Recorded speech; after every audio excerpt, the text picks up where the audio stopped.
Then when we come to the next aspect, that is freedom of assembly. Assembly without arms is very important. We can assemble. There, freedom of speech includes freedom to be silent. Here, similarly, when you come to freedom of association, dissociation.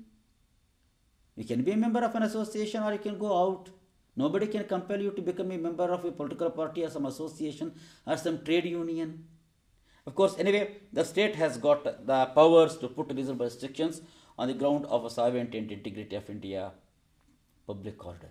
Then, when we come to third one, freedom to association. Assembly and association, sometimes they go together. Then, same thing, the state can again, put reasonable restrictions in the interest of public order or morality or sovereignty and integrity of India. Then we come to the next one, movement throughout the territory of India. Here I would like to throw some light on this. So every citizen has got a liberty to move throughout the territory of India. The Supreme Court has made it clear that right to movement throughout the territory of India includes right to go abroad. Right to movement includes right to go abroad. Yes, it was in Maneka Gandhi versus Union of India. The Supreme Court observed that right to movement includes right to go abroad. Okay, then again the state has got the power to put reasonable restrictions on that. Then we come to right to residence. I think, my dear friends, you must be knowing it. Right to residence, again, a not absolute right. Suppose if you want to go and buy some house in Kashmir, it is not that easy, though Jammu and Kashmir is a part and parcel of India. Similarly, when you speak of movement, it is not that easy. You cannot go to tribal areas and other places so easily. The government can put reasonable restrictions, but it is a ground for restriction. Okay, they are all objective. Then we come to the last one, freedom of trade, profession and occupation.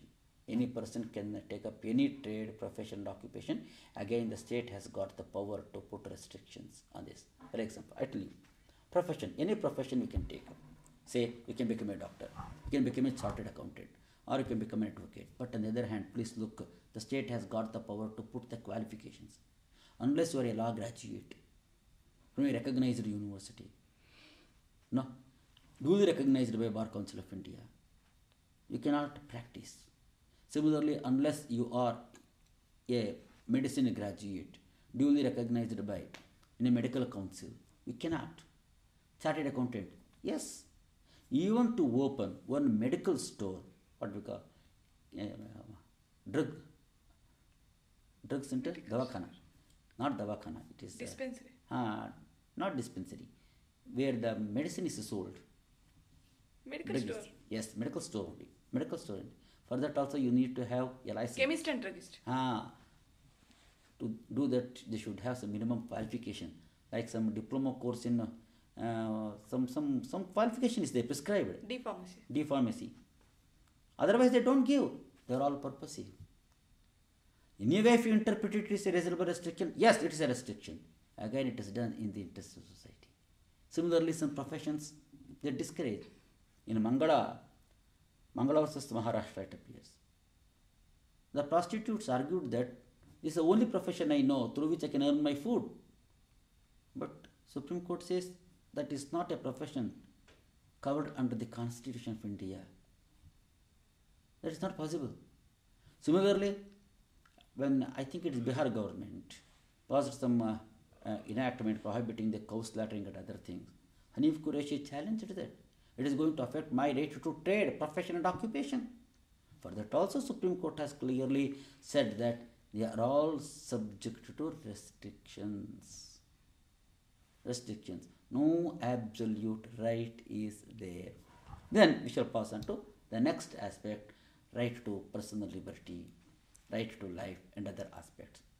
Normally, in a constitutional setup, the jurists read Article 19 independently, 20, 21, 22 together. Here another beauty I should tell. when one right is affected, say right to movement is affected, you can put some restriction and one right is affected.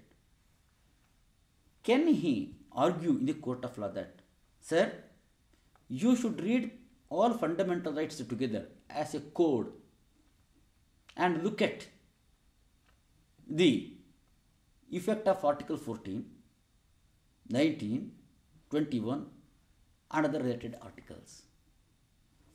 To put it in straight words, whether an article can be read in isolation or they need to be read together as a code. In A.K. Gopalan, Supreme Court was of the opinion that when one right is deprived, okay, only one right we look at it. We read them in isolation. It need not pass the test of another article. In Maneka Gandhi, they took a total opposite view. Total opposite view. In fact, the minority judgment of A.K. Gopalan became the judgment of Maneka. They clearly say, Article 14, 19 and 21, they form a code. For example, I tell you, I give a simplest example and conclude my discussion like this. Say, a person, he is a journalist. He earns his livelihood through journalism. He writes something. Government prohibits the circulation of that particular paper. Okay? They say, yes, this is prohibited because you have made some allegations or some remarks which is going to affect the friendly relationship with the foreign states. Agreed. It is allowed under Article 19, Clause 2. Fine. He will question, sir, by doing this, what has happened? I cannot earn my livelihood now. My family will suffer. Article 19 is affected. Secondly, why not me only? What about other papers? You are singling me out. So Article 14 is affected. If you take into consideration the ruling of Gopalan, what will happen? Article 14 and Article 21 you leave. We can put reasonable restriction under Article 19 to friendly relationship is affected. Okay, it is justified. But no, it is not like that. They look at the impact of that under the light of Article 21 and Article 14. It's a beautiful thing. There are many cases, which have strengthened up that argument.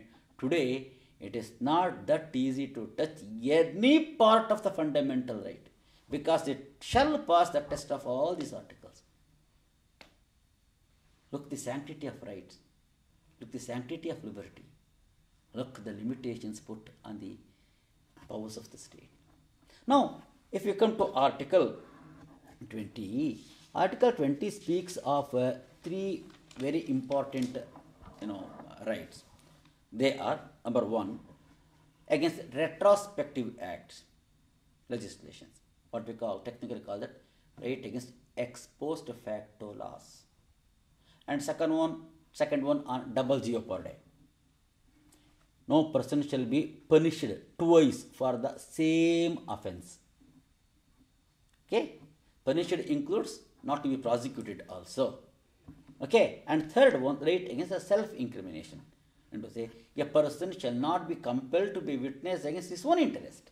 It's a beautiful philosophy. If you look at the history, you find all these things in Magna Carta. Magna Carta, yes, of course, words are different. Spirit is the same. So old they are. Fine, first you look, let me be very quick on this. Retrospective effect means giving effect from a previous date. What law says? What was not an offense yesterday, according to the law of that day, cannot be made an offense today. Mean to say, look, so far as operation of law is concerned, there are two things. One is retrospective operation. Number two, prospective operation. Sometimes with immediate effect also. When we say immediate effect, it's covered under prospective operation, not retrospective operation. Prospective means for a future date. Retrospective means from a previous date. I'll give you a simplest example on this point. You take the present status of, say, homosexual offences. Okay, homosexual act, is that an offence? Yes, it is an offence. Yeah, I think it is covered under unnatural offences, IPC. Okay, unnatural offences. I think that is not a correct example. You can erase that part. When you how do you do it? You take care of that. Simplest example could be like this. Suppose a tax. The present law says, if you have not filed your tax returns on a particular date, you can be fined with etc. etc. etc. Fine. Tomorrow a law is made. What did they say? The persons who have not filed the returns shall be punished with 2 months imprisonment. It is with effect from 2005. Is it possible? In 2005 it was not an offence. Today if you make a law, make that an offence, law doesn't allow. Okay? But on the other hand, there is another beauty. It is applicable only with reference to criminal law.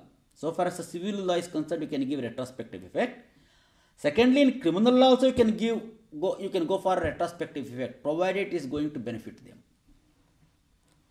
Like, you reduce the punishment, the quantum of punishment. Earlier it was 10 years imprisonment. You reduce that to 7 years imprisonment. It has got retrospective effect. Well, it is allowed. Second, double GO per day. A person shall not be punished twice for the same offence. Same offence. Here the Supreme Court has said, punished, it includes trial also, and it shall include, shall not be prosecuted. Shall not be prosecuted, shall not be tried twice for the same offence. Punishment as well as trial. Okay? But sometimes what happens, a person is, may have to face punishment under 2 different laws. Normally it happens. Suppose a particular person is prosecuted under IPC for having accepted bribery and something, misconduct something. And simultaneously according to service rules, he is dismissed from the service. I make the point clear. Suppose Mr. X, he is prosecuted under Dowry Prohibition Act, sentenced for 5 years imprisonment. Simultaneously there also, in service, suppose if he is a government servant, they dismiss him. They conduct one domestic inquiry and found him, of what we call moral turpitude, this standard. They dismiss him from the service also. Now ultimately what has happened? He lost his employment there, one punishment. He is serving a sentence here, but under 2 different laws.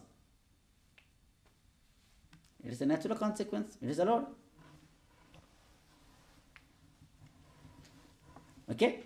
Then we come to self-incrimination.